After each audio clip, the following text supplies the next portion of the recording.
The doors of the throne hall slammed shut behind me before I even understood what my father had just said. My heart was pounding so hard I could feel it in my throat.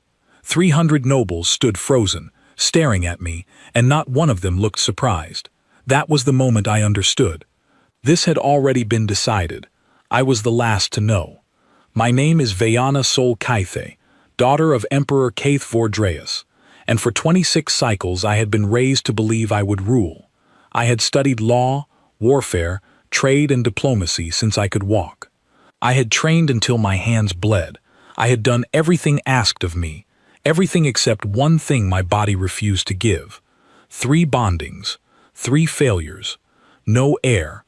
Among my people, the Kaithor, that single failure erased every other accomplishment I had.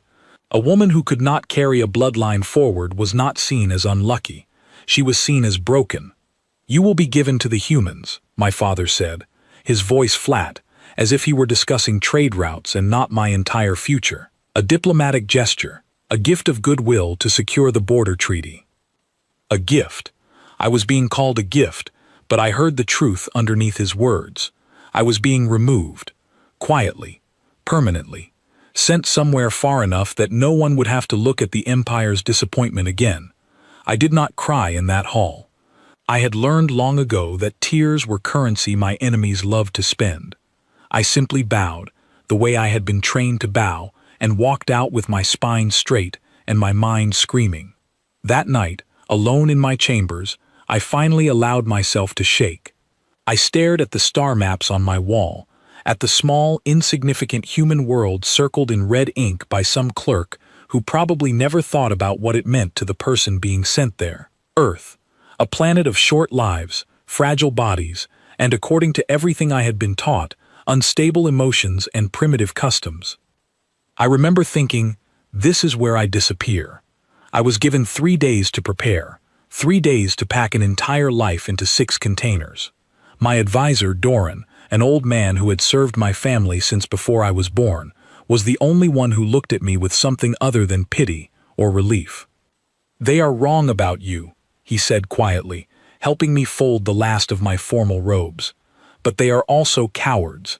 It is easier to send away a problem than to admit the empire itself might be broken." I did not understand what he meant then. I would understand it soon enough. The transport ship was cold, both in temperature and in silence. No escort of honor, no farewell procession, just 2 guards who would not meet my eyes, and a pilot who spoke to me only to confirm my identity before locking the door behind me. I sat in that small cabin for the entire journey, watching my home shrink into a single point of light before disappearing altogether. I told myself I would not feel sorrow. I told myself this was simply the next assignment, the next task to survive, like every other trial I had faced.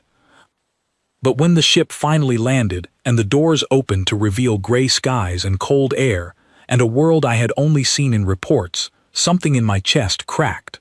Not from fear, from the sudden, overwhelming understanding that no one was coming to save me from this.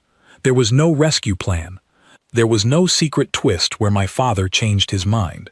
This was real, and I was alone in it. A man stood waiting at the base of the ramp, tall, plain in dress, nothing like the ceremonial armor I expected from a warrior race my people had once called dangerous. He held no weapon, he did not bow, but he also did not stare at me like I was some fragile prize to be handled carefully. "Vayana," he said, and I noted immediately that he did not use any of my titles.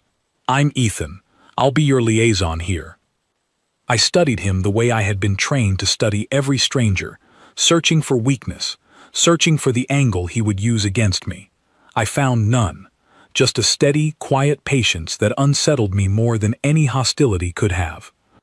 "You do not seem excited to receive your prize," I said, testing him, watching for the smirk, the pity, the mockery I had grown used to at home. He tilted his head slightly. "Prize?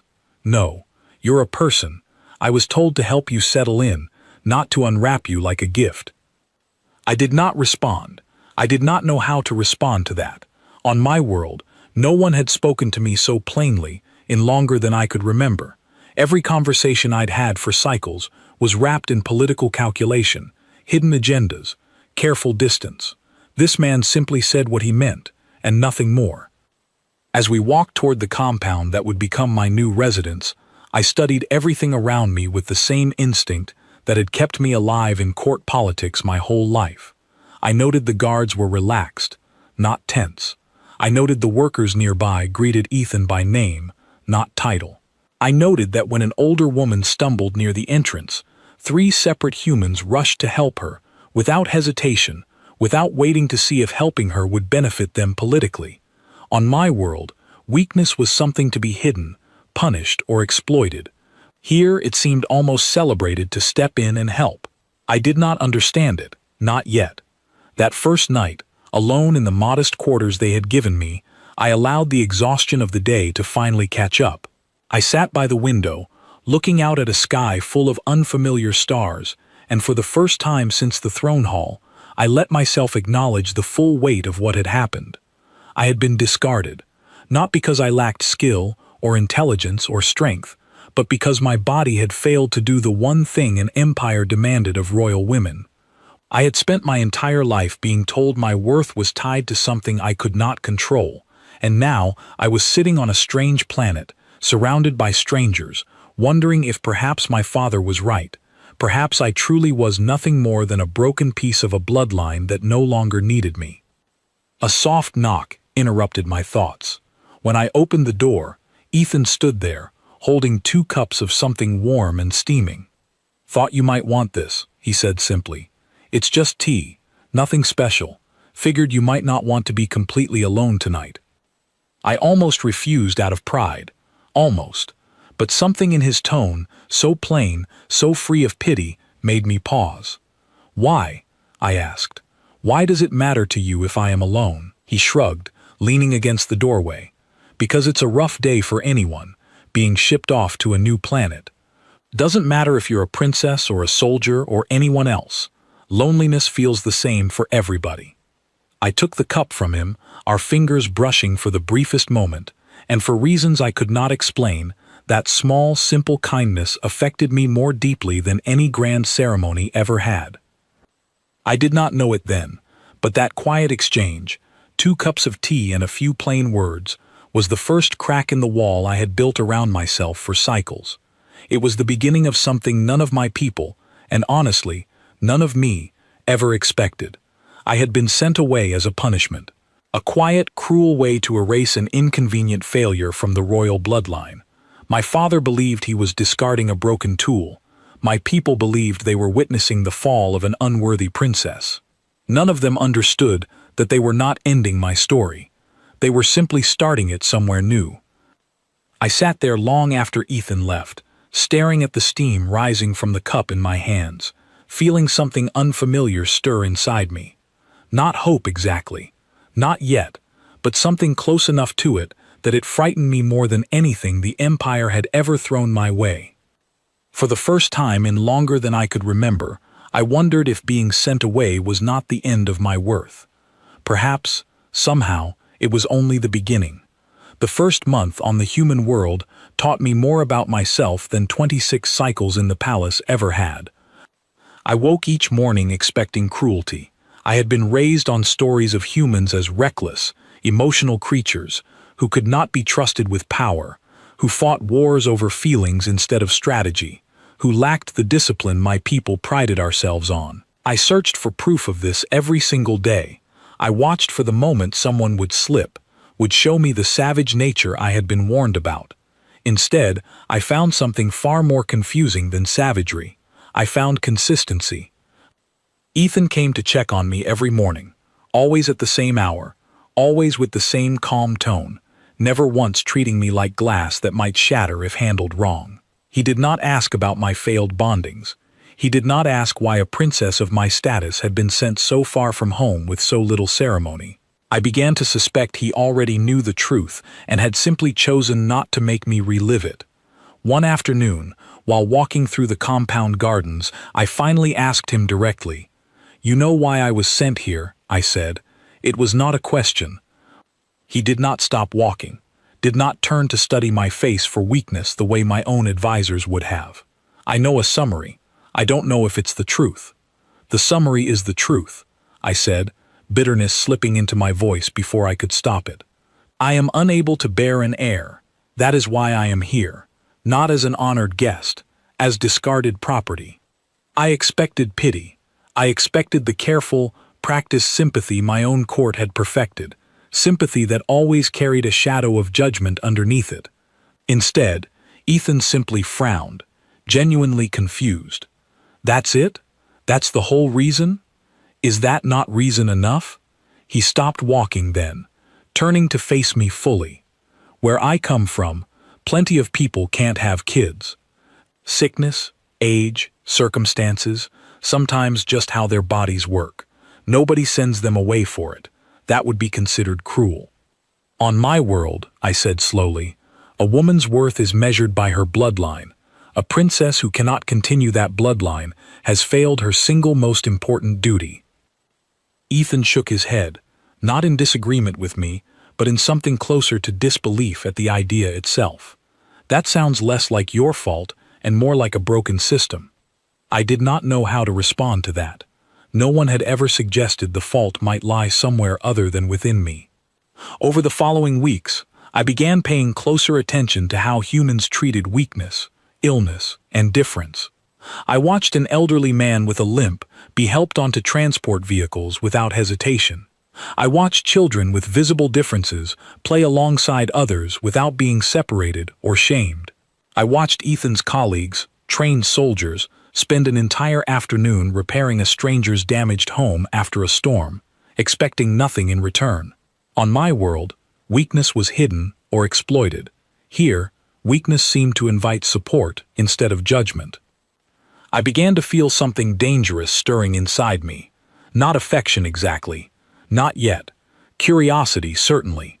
And beneath that curiosity, something more uncomfortable. Envy. I envied the freedom these people had to simply exist without their worth being measured by what their bodies could produce. One evening, Ethan invited me to share a meal with a small group of his colleagues, an informal gathering rather than a diplomatic function. I hesitated at first, unused to socializing without protocol, without careful positioning of who sat where and who spoke first. But something about the casual laughter drifting from the room pulled me forward. Among them was a woman named Lena, a doctor assigned to the compound, sharp-eyed and quick to laugh. She greeted me without the exaggerated formality I expected from someone meeting royalty. "So you're the princess everyone's been talking about," she said, pulling out a chair for me. "Don't worry, nothing scandalous, just curiosity. We don't get many alien dignitaries dropped on our doorstep."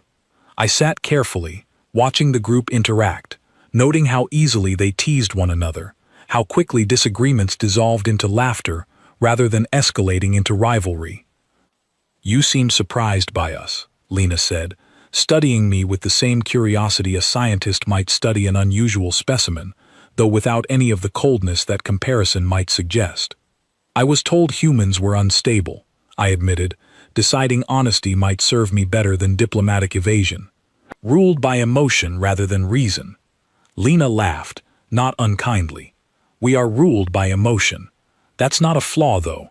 It's just part of how we work. Doesn't mean we can't also be reasonable." I considered that thought long after the meal ended. On my world, emotion was treated as a weakness to be suppressed, hidden behind careful masks of composure. Yet here, emotion seemed to walk hand in hand with strength, rather than against it. As weeks turned into months, my initial suspicions softened into something closer to comfort. I began to look forward to Ethan's morning visits, not out of obligation, but because our conversations had become the only place in my existence where I was not measured, evaluated, or judged. One morning, I woke feeling unusually unwell. A dull ache settled deep in my abdomen, something I had experienced occasionally throughout my life, but had always been told to simply endure, as royal women were expected to bear discomfort without complaint. When Ethan noticed my discomfort during our walk, he did not dismiss it the way my own physicians always had. "You should get that checked out," he said, concern clear in his voice. "We have decent medical facilities here. Lena can take a look. It is nothing. I said automatically, the words rehearsed from cycles of being told my pain was irrelevant. Royal women endure such things regularly. Ethan's frown deepened. That doesn't sound like something you should just endure. Pain usually means something's wrong. I dismissed his concern that day, unwilling to admit vulnerability so easily, unwilling to trust a system so different from everything I had known. But the ache persisted, and eventually, after another restless night, I found myself standing outside the medical wing, hesitant, uncertain, and more afraid than I wanted to admit. Lena greeted me without surprise, as though she had been expecting my visit all along. "Ethan mentioned you might come by," she said gently, gesturing toward an examination table unlike anything I had seen on my own world, sleek and quiet, without the intimidating machinery my people's medical facilities favored.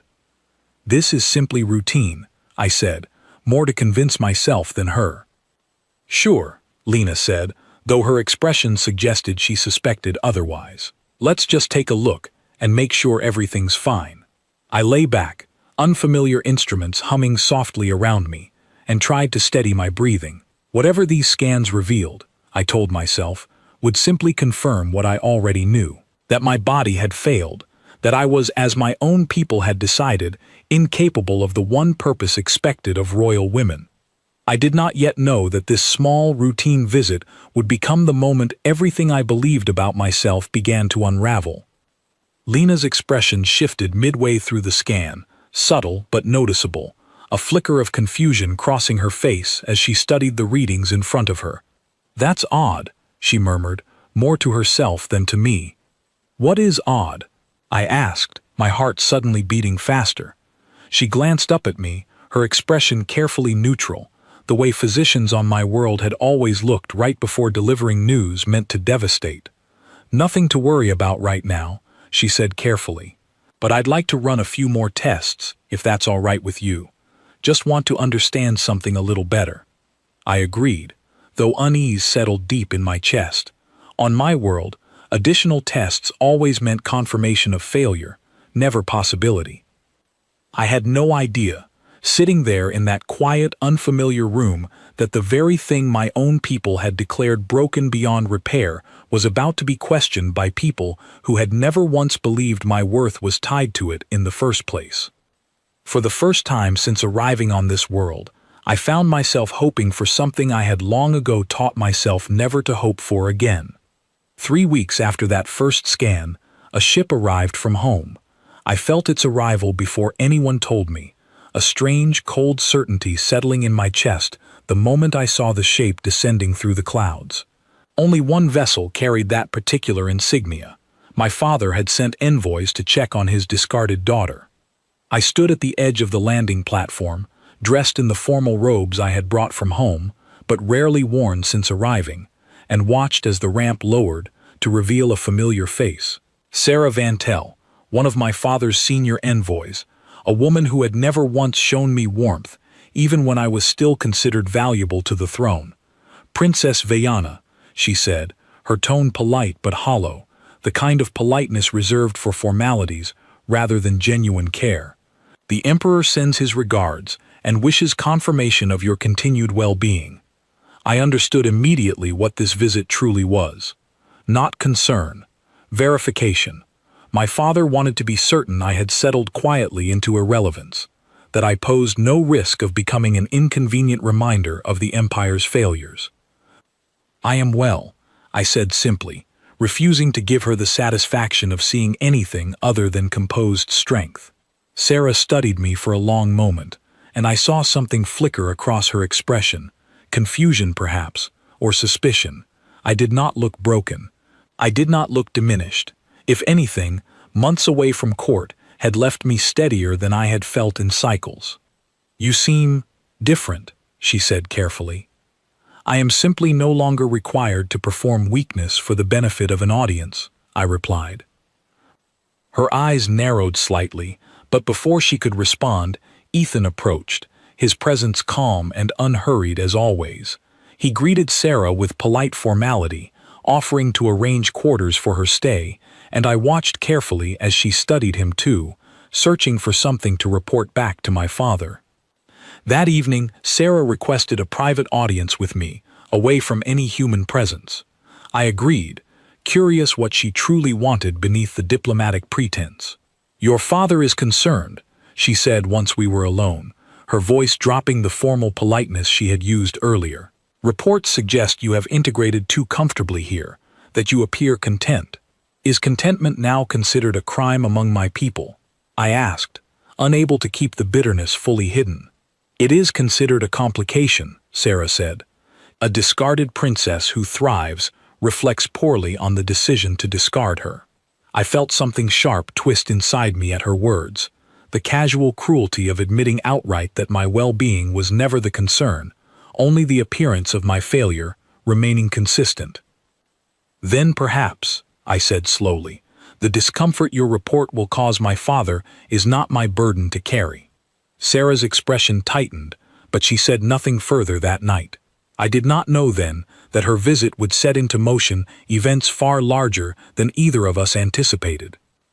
The following day, while Sarah observed the compound under the guise of routine inspection, Lena approached me quietly, her expression uncharacteristically serious.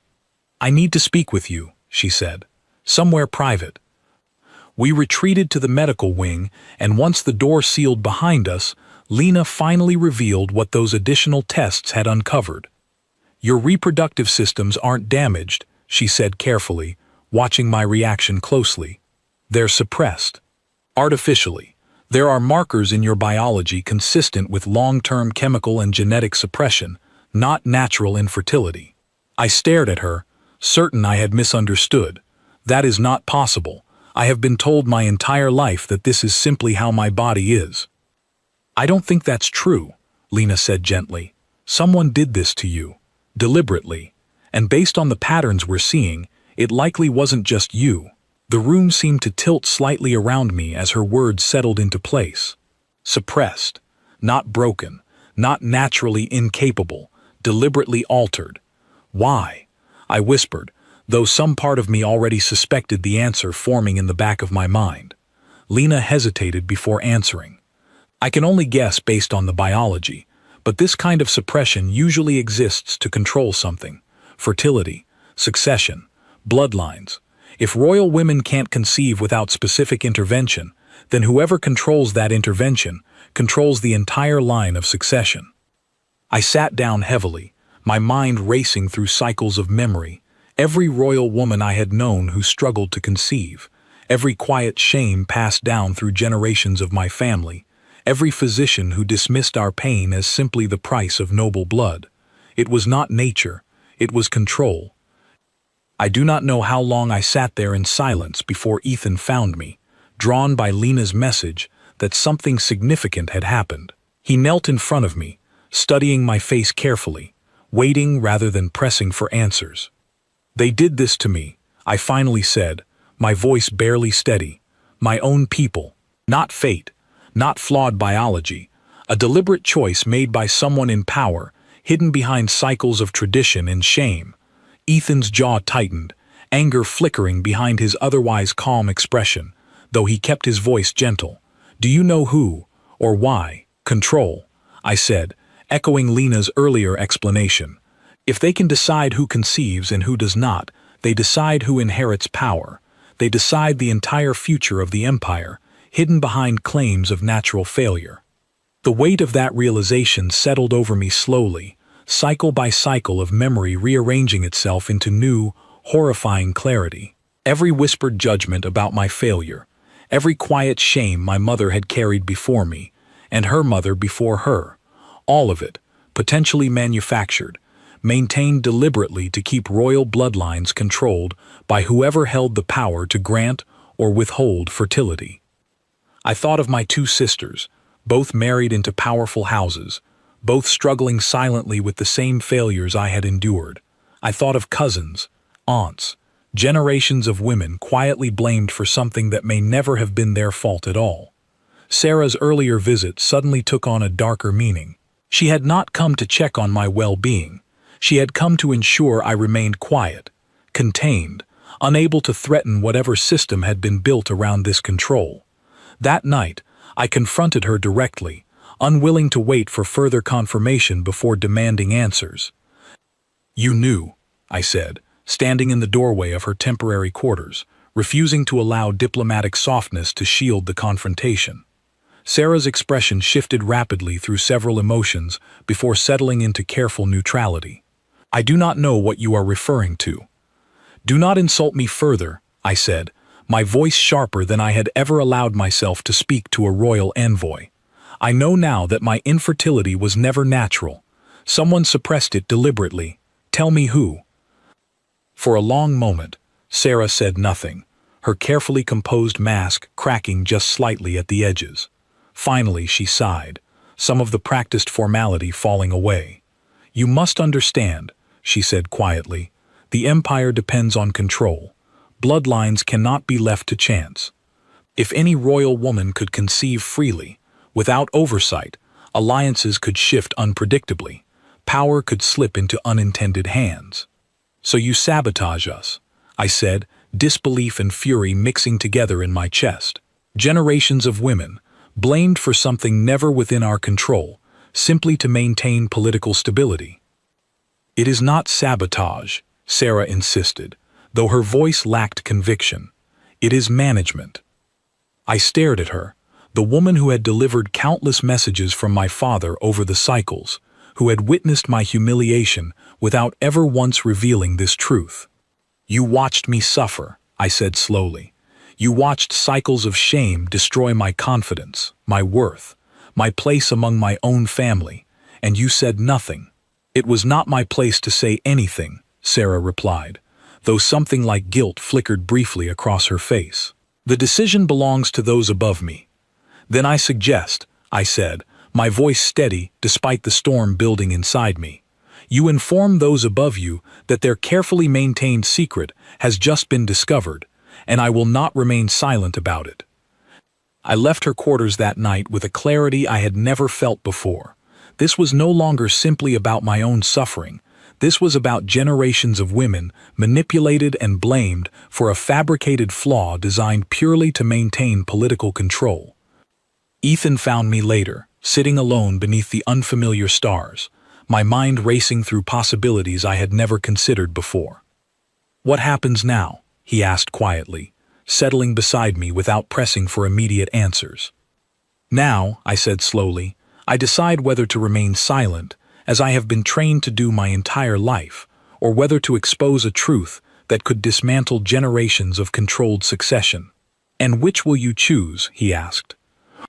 I looked up at the unfamiliar stars above me, thinking of every royal woman who had carried shame that was never truly hers, thinking of my own sisters, my mother, generations stretching back further than I could trace. "I do not yet know if I have the power to change anything," I admitted, "but I know I cannot stay silent any longer." Sarah departed the following morning, her expression unreadable, though I suspected the report she would deliver to my father would be far different from the one originally intended. Whether that report would bring consequences or opportunity, I could not yet be certain. But something had shifted permanently within me. I was no longer simply the discarded princess sent away in quiet shame. I was someone who now understood the truth behind generations of manufactured failure, someone who possessed knowledge dangerous enough to threaten the very foundation of controlled succession within my empire. For the first time since arriving on this world, I felt something stronger than sorrow or humiliation settling into my chest. I felt purpose. In the days following Sarah's departure, I found myself standing at a crossroads I had never imagined possible. Lena had confirmed the suppression, but confirming a wound and healing it were two very different challenges.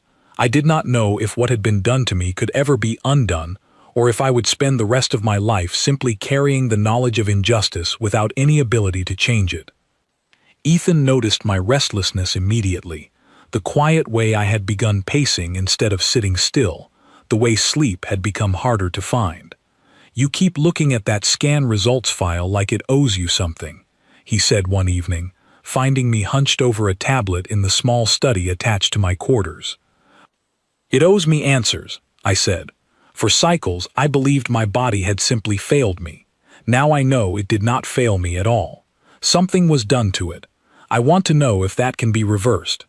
Then let's ask, Ethan said simply, as though the answer were obvious. I stared at him. On my world, questioning something so deeply embedded into tradition, something maintained deliberately by those in power, was unthinkable. Physicians did not challenge centuries of established medical doctrine, especially not doctrine tied directly to royal succession. You do not understand, I said. This suppression exists by design. Reversing it would mean challenging systems far older and more powerful than any single physician. Maybe on your world, Ethan said, but you're here now, and here, if something's broken, we try to fix it. We don't just accept it because it's always been that way. The simplicity of his statement struck me deeply. My entire life, I had been taught that tradition and hierarchy were immovable, permanent, beyond question. Yet here, the very idea of accepting suffering simply because it had always existed seemed almost foreign, almost unacceptable. The following morning, I returned to the medical wing, determined to ask the question I had been too afraid to voice until now. Can it be reversed? I asked Lena directly, without preamble. She considered the question carefully, pulling up detailed scans on the screen beside her. Based on what we're seeing, the suppression appears to be maintained through a combination of chemical treatments and possibly some form of genetic modification, likely reinforced periodically throughout your life. It's sophisticated, but it's not permanent by nature. It requires continuous reinforcement to remain active. Meaning? I asked. Hope and fear tangled together so tightly I could barely separate them. Meaning, if we stop that reinforcement and support your body properly during the transition, there's a real chance your natural systems could recover, Lena said carefully. I can't promise anything. This is completely outside standard procedure for us, but I don't see a biological reason why it couldn't work. I sat in silence for a long moment, processing the possibility that had just been offered to me so plainly, without ceremony, without political calculation. Why would you help me with this? I asked. I am not simply a patient to you. I am a foreign dignitary whose situation could easily create diplomatic complications for your people. Lena smiled slightly, the expression warm rather than calculated. Because you're a person in front of me who's been hurt by something that never should have happened. That's reason enough. That single, simple explanation affected me more deeply than any grand diplomatic gesture ever could have. On my world, help was rarely offered without expectation of return, without careful consideration of political advantage. Here, it seemed offered simply because someone believed it was right. The treatment began the following week, a careful, gradual process designed to slowly withdraw whatever suppression had been maintained within my body, while supporting the natural systems attempting to recover. Lena monitored me closely, adjusting the approach based on subtle changes in my biology, treating each development not as a diplomatic achievement, but simply as a medical challenge worth solving carefully. Ethan remained close throughout the process, never pressuring me for updates, simply present whenever I needed someone steady beside me. I found myself relying on his calm presence more than I ever expected, especially during the difficult nights when uncertainty and fear threatened to overwhelm the fragile hope I had allowed myself to feel. What if it does not work? I asked him one evening, exhaustion and vulnerability finally breaking through months of careful composure. What if generations of suppression cannot simply be undone, and I have allowed myself to hope for something impossible? Ethan considered the question seriously before answering. Then at least you'll know you tried. At least you'll know the truth, instead of just accepting what you were told without ever questioning it. His answer did not erase my fear, but it steadied something within me nonetheless. Regardless of the outcome, I would no longer be someone who simply accepted imposed limitations without understanding their true origin.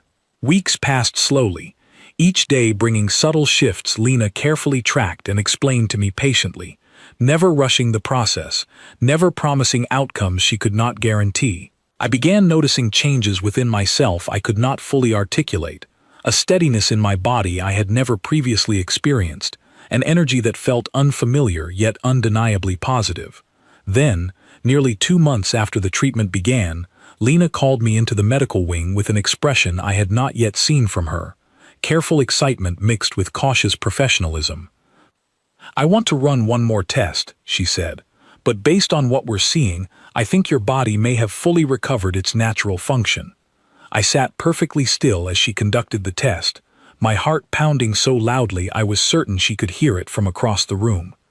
When the results finally appeared on the screen before us, Lena's careful professionalism finally broke into a genuine, warm smile. "Vayana," she said softly, "your reproductive systems are functioning normally, completely normally. Whatever suppression existed before has been fully reversed." I stared at the screen, unable to fully comprehend what she had just told me. Cycles of shame, generations of manufactured failure, decades of quiet suffering, all of it suddenly rendered meaningless by 3 careful sentences, delivered without ceremony, in a small medical room on a foreign world. "Are you certain?" I asked, my voice barely above a whisper.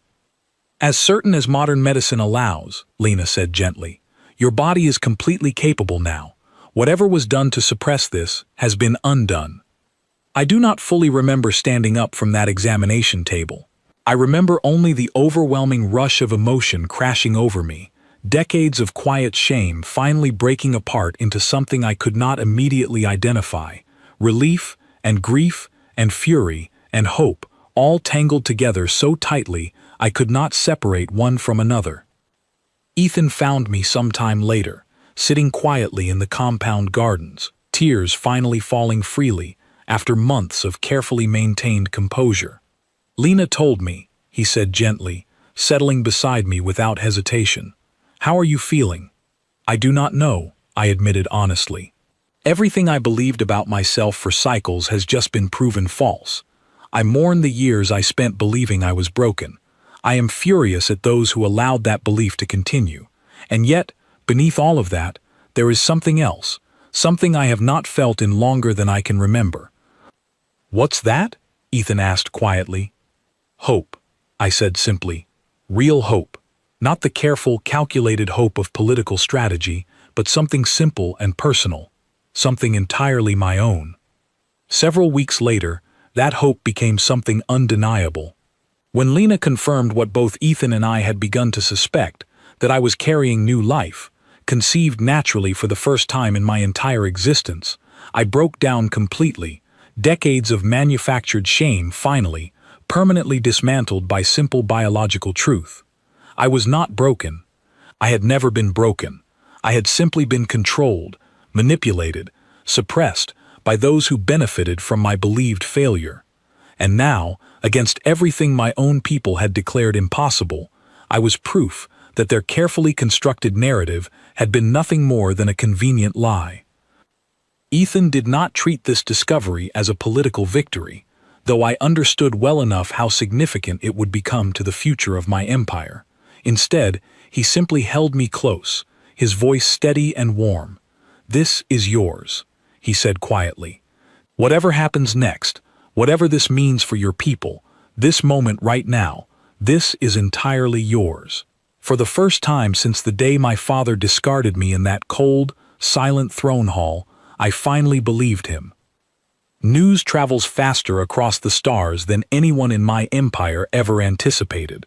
Within weeks of Lena's confirmation, whispers had already begun spreading through diplomatic channels, quiet rumors eventually reaching the one place I knew they would cause the most disruption: my father's court.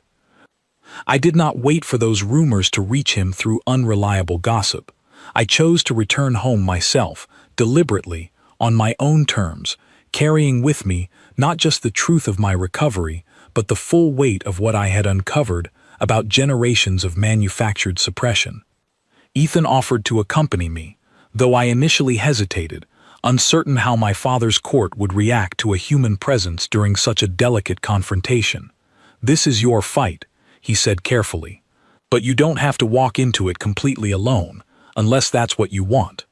I considered his offer seriously before finally accepting, not because I needed protection, but because his steady presence had become something I valued deeply, a reminder that strength did not always require isolation.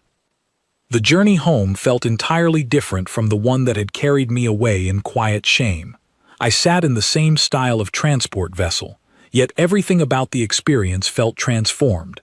I was no longer the discarded princess being quietly removed from inconvenient view. I was returning with knowledge capable of dismantling generations of controlled succession, and with proof that everything my empire had declared broken about me had, in fact, never been true at all. When the ship finally landed on my home world, I stepped down the ramp with a steadiness I had never possessed before leaving. Doran, my old advisor, stood waiting at the base, his expression shifting rapidly from cautious formality to genuine astonishment as he studied me. "You look," he began, pausing carefully, "different." "I am different," I confirmed, "and I have much to discuss with my father." Word of my return spread quickly through the palace, curious whispers following me through every corridor as I made my way toward the throne hall. I had requested a formal audience, deliberately choosing the same hall where I had once been discarded, understanding the symbolic weight of confronting this truth in the very place my humiliation had originally begun. My father sat upon his throne when I entered, his expression carefully composed, though I noticed the slight tension in his posture as he studied me approaching. "Vayana," he said, his tone measured. "You return unannounced." "I return with truth," I said, my voice steady despite the weight of the moment. "A truth I believe you already suspected, though perhaps chose never to confront directly." The court fell silent as I spoke, nobles who had once whispered about my failure, now watching carefully, sensing something significant unfolding before them. "My infertility," I continued, "was never natural. It was artificially suppressed, deliberately maintained through generations of royal women, myself included, in order to control succession and maintain political stability favorable to those who benefited from that control." Gasps rippled through the assembled court, though my father's expression remained carefully neutral, confirming my suspicion that this truth was not entirely unknown to him. "You speak dangerous words," he said carefully. "I speak proven facts," I corrected, confirmed through medical examination performed by physicians who had no political incentive to manipulate the results. Physicians who, unlike our own, believed my well-being mattered more than maintaining convenient tradition. I gestured toward Ethan, standing quietly beside me, and continued. "The suppression has been reversed. Completely.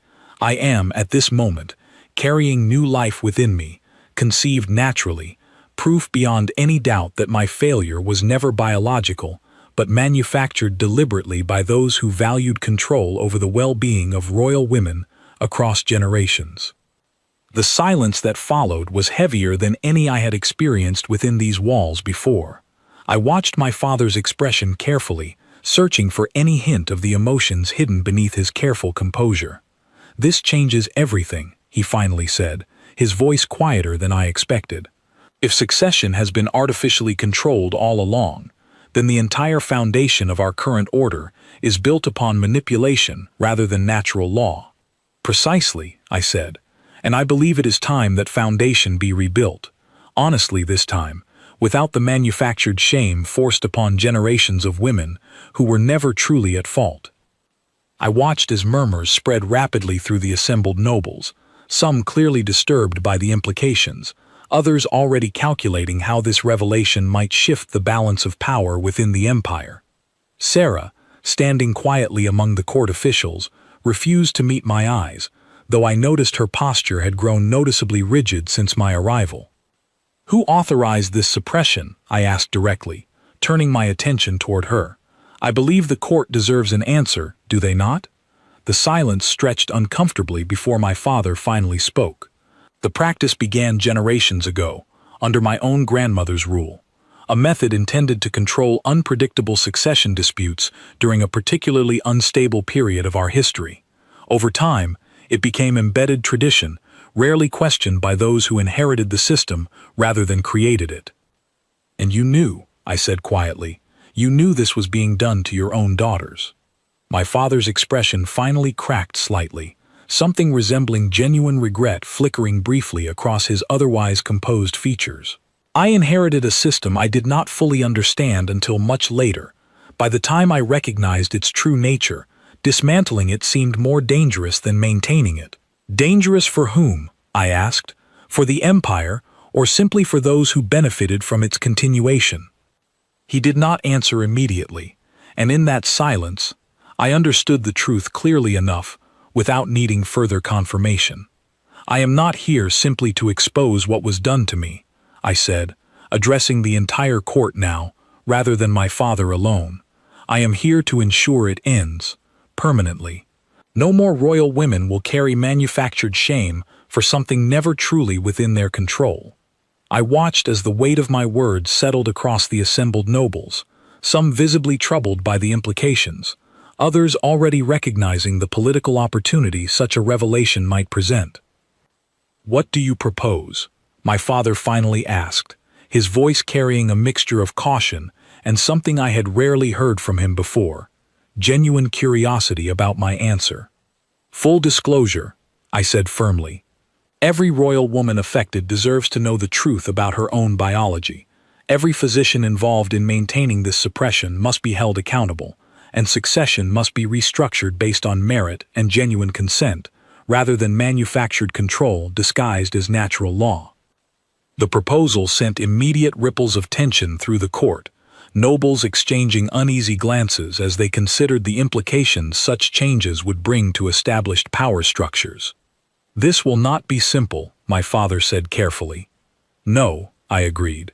But simplicity was never guaranteed to those of us who suffered under the previous system either. I felt Ethan's steady presence beside me throughout the confrontation, though he remained respectfully silent, allowing this to remain entirely my fight, exactly as he had promised during our journey home. Over the following weeks, the revelation I had brought home spread rapidly throughout the empire, sparking fierce debate among nobles, physicians, and previously silent royal women who finally began speaking openly about suspicions they had long carried but never dared voice. Some celebrated the exposure as long overdue justice. Others resisted fiercely, unwilling to relinquish the control such suppression had granted them over generations of succession.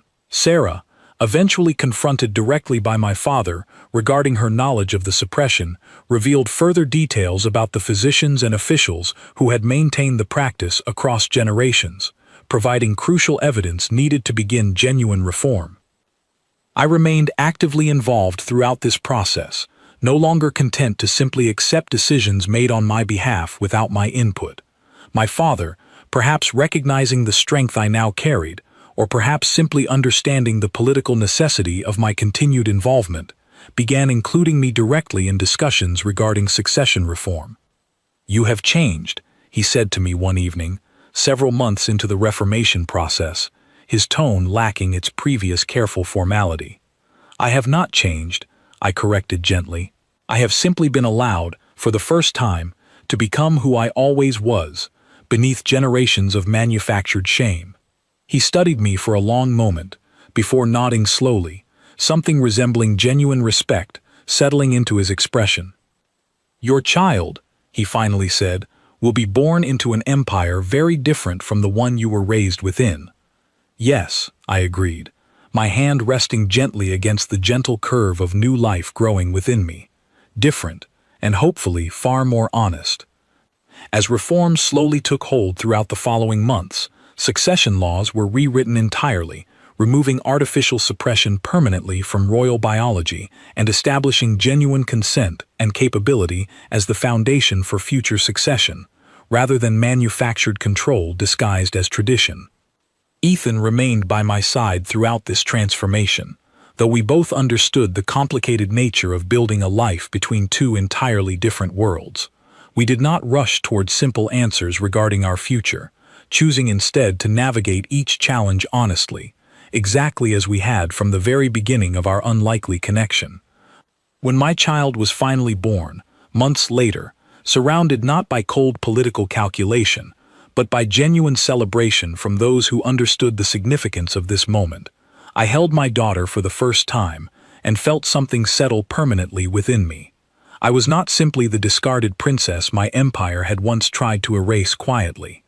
I had become proof that manufactured limitations could be exposed and dismantled, that generations of manufactured shame could finally be replaced with honest truth, and that sometimes the very people dismissed as primitive or unworthy held wisdom far greater than those who claimed superiority through tradition alone. My father, standing quietly beside me as I held my daughter for the first time, finally spoke the words I had waited my entire life to hear. "I am proud of you," he said simply, "not for what you have given the empire through succession, but for who you have become, despite everything done to diminish you." I looked down at my daughter, then toward Ethan standing steadily beside me, and finally toward the assembled court, who had once believed sending me away was the cruelest punishment they could deliver. They had been wrong. Sending me away had not been my ending. It had been the beginning of discovering exactly who I truly was, unburdened by manufactured shame, free to build a future defined by honesty rather than control. And as I looked out across an empire finally beginning to heal from generations of hidden manipulation, I understood clearly that sometimes the greatest miracles are not found in grand, impossible magic, but in simple, stubborn refusal to accept broken systems as unchangeable truth.